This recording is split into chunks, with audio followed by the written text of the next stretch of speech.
Algacel nació en Tus, en Irán, en 1058 y murió en el 1111.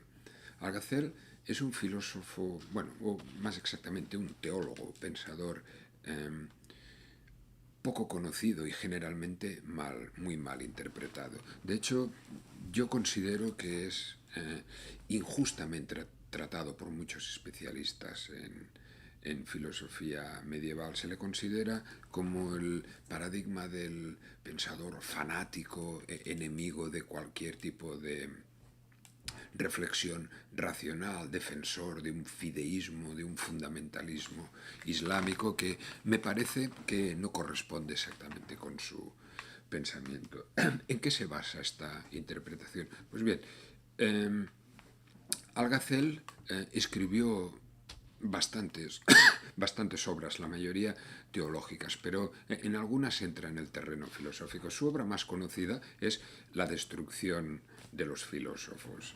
Creo que además de esta obra, o para interpretar con un poco de rigor lo que él afirma en esta obra, tenemos que profundizar mínimamente en otras dos obras suyas, que son Las tendencias de los filósofos y El preservativo del error. Estas son, me parece, las tres obras principales. Se le conoce, como decía, principalmente por la destrucción de los filósofos. Y parece que es una obra que realmente alimenta el tópico o la caricatura, la visión que se tiene de Algacel. Claro, un pensador musulmán que se atreva a titular una obra como La destrucción de los filósofos, y encima en la obra realmente lo que hace es eso, una crítica durísima, implacable a las principales teorías filosóficas.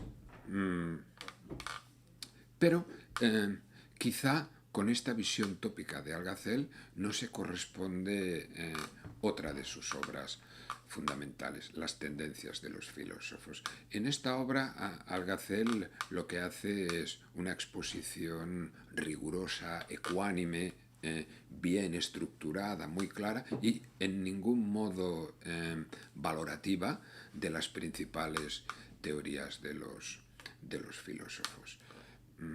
Realmente, si él fuera tan enemigo, tan hostil a la reflexión filosófica, ¿qué sentido tiene perder el tiempo, las energías y hacer difusión de las teorías de los filósofos? Parece que no acaba de encajar. De hecho, es interesantísimo el prólogo del libro este, Las tendencias de los filósofos, donde él en el prólogo, expone muy claramente sus principales objetivos en el libro, y de hecho él afirma que la filosofía no hay que huir de ella, sino que puede ser de gran ayuda al creyente. Nos puede ayudar a enriquecer nuestra fe, dice, y a profundizar en algunos de los asuntos más difíciles de nuestra fe. Es decir, afirma claramente la conveniencia de estudiar filosofía y en consecuencia pues se dedica a estudiarla. Creo que la clave la da en El preservativo del error, que es un libro también muy peculiar. Recuerda, en cierto modo, en ocasiones a las Confesiones de San Agustín. Es un libro bastante autobiográfico, en el que habla, en cierto modo, en primera persona, en el que él explica que, en realidad, no es un filósofo al uso, no está interesado tanto como Avicena, que es realmente, y Avicena, Alfarabi y Alquinde, que son justamente contra los que él escribe y piensa, contra los que reacciona. Él no está tan interesado en llegar a conocer la verdad filosófica como en encontrar el auténtico sentido de la vida. Para él el objetivo no es filosófico, sino que es más vivencial. De lo que se trata es de encontrar el sentido de la vida, lo cual en realidad para él es equivalente a encontrar el camino de la salvación. Este es el objetivo de nuestra vida. Y para estudiar estos asuntos, o para llegar a conocer estos asuntos tan urgentes, tan importantes y tan difíciles, le parece que la filosofía no es el camino correcto, no es el camino correcto. Para encontrar el sentido de la vida, lo importante es el libro del profeta y la vida de virtud. La vida de virtud. O sea que la filosofía está bien y me puede ayudar, pero realmente lo que yo quiero, lo que da sentido a mi vida, que es salvarme, para ello no puedo seguir un camino exclusivamente filosófico. En realidad, en la destrucción de los filósofos, él no critica la filosofía o la razón en sí, sino que está dirigiéndose a los falsafa, a los que afirmaban, como Ibn Tufayl, a los que afirmaban que hay dos caminos, el de la razón y el de la fe, y la razón nos puede llevar de igual manera por una vía independiente y mejor todavía que la fe al conocimiento de la verdad. Lo que afirma Ibn Tufayl, Algazel, es que no, contra Ibn Tufayl, es que la filosofía puede ayudarnos en ciertos momentos o puede darnos conocimientos parciales sobre ciertos asuntos, pero la visión global de lo que es el sentido de la vida es una visión que conocemos por la fe. La filosofía, por mucho que avance, según Algazel, nunca llegará a darnos respuesta a estas cuestiones. Él afirma que esto lo hemos visto infinidad de ocasiones.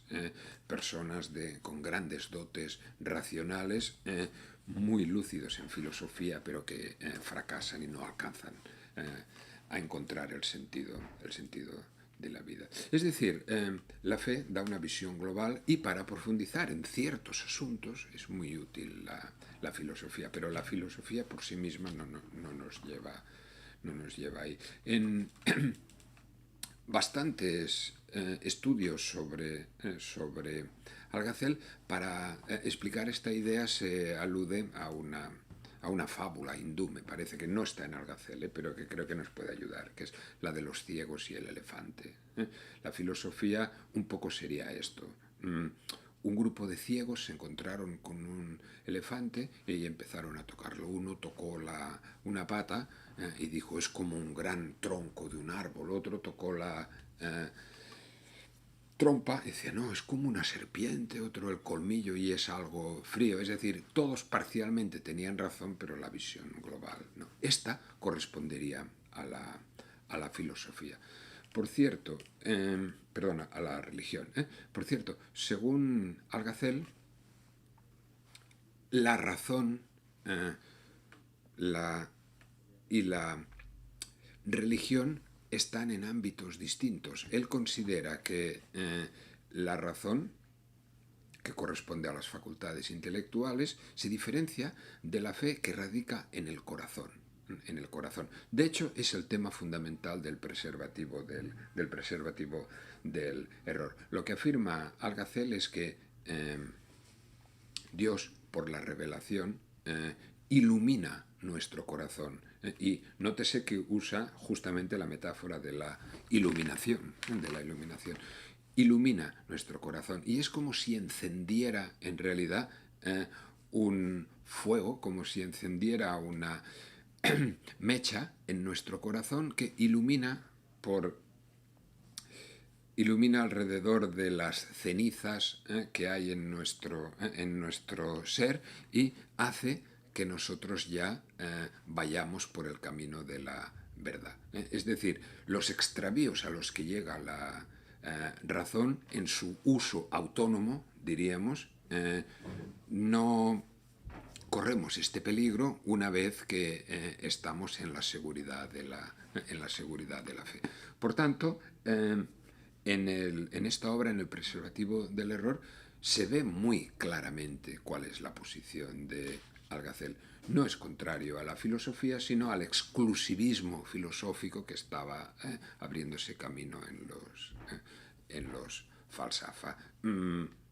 El objetivo que persigo en mi vida para él es demasiado importante para dejarlo solo en manos de los filósofos.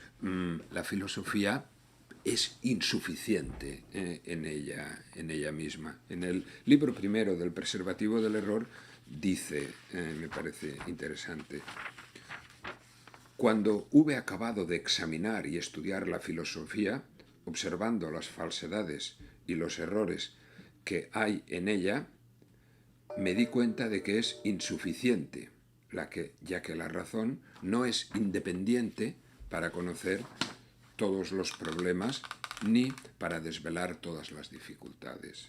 Fíjense, me di cuenta de que es insuficiente, ya que la razón no es independiente para conocer. Me parece que la clave está en esto, la insuficiencia de la razón. Es el error de los dialécticos, de los falsafa, incluso de los kalam, que según Algazel se dedican interminablemente a poner un argumento tras otro, uno tras otro, para defender las verdades de la fe, pero en realidad no aportan nada a lo que es el conocimiento del sentido de la vida del creyente. O sea, tanto a los falsafa como a los kalam se opone porque les parece que no van por el camino correcto. En concreto, lo que él destruye en la destrucción de los filósofos no es la filosofía en sí, no es la razón, sino aquellos usos de la razón que nos apartan del camino recto, Él lo distribuye en 20 puntos, pero podríamos agruparlo un poco más. Los fundamentales, pues él, por ejemplo, considera que la verdad fundamental del Islam es la creación. Dios es creador. Entonces, todas aquellas teorías filosóficas que ignoran este hecho fundamental, que es el básico, no sirven. No sirven. De ahí su ataque a Platón y a Aristóteles, que hablaban de una cierta inteligencia ordenadora, pero no tenían el concepto de creación. Otro fallo de la filosofía al que él dedica muchísima importancia, supongo que porque era uno de los puntos básicos de Avicena, es que la filosofía ha llegado al principio, o defiende el principio, de que de una cosa una solo puede salir la unidad. Es decir, que el efecto tiene que preexistir de alguna manera en la causa. Y si la causa es una, el efecto tiene que ser uno. No puede ser que de la unidad como efecto surja la multiplicidad. ¿Por qué? Porque eso querría decir, si la multiplicidad sale de aquí, que aquí había ya de algún modo multiplicidad. Es un principio neoplatónico. ¿Le parece a Algazel que este principio es indefendible? Pues aceptando este principio, según él, no hay manera de escapar al panteísmo. Si Dios es uno y es simple, y Dios es la causa, y el efecto tiene que preexistir en la causa, el efecto no puede ser la multiplicidad. O sea, le parece a él que desde el neoplatonismo, desde la filosofía, no se puede reconocer la existencia de una multiplicidad de criaturas. Si yo causo algo, en realidad el efecto tiene que existir en mí de alguna manera. Si yo soy uno y no hay multiplicidad en el efecto, no puede haberla. Son algunos de los aspectos que critica. Hay otros con los que es muy duro. Por ejemplo, él dice que no se pueden enseñar teorías filosóficas que contradigan directamente el sano juicio y el sentido de nuestra vida, como teorías que nieguen que Dios conoce directamente a los individuales, es decir, que Dios me conoce directamente, que era como interpretaban en aquel momento la noética de Aristóteles. O no se puede enseñar teorías que nieguen la resurrección de los cuerpos, o teorías que afirmen la eternidad del mundo material. En definitiva, yo diría que en Algazel hay una defensa muy decidida y muy radical de la teología, diríamos una reacción teológica a los excesos que en aquel momento, lo que él percibía como excesos de los falsafa, pero también una profunda crítica filosófica y discusión filosófica. Considero que es un autor notablemente más interesante y más rico de lo que normalmente, de la imagen que normalmente aparece de él en algunas de las historias de la filosofía.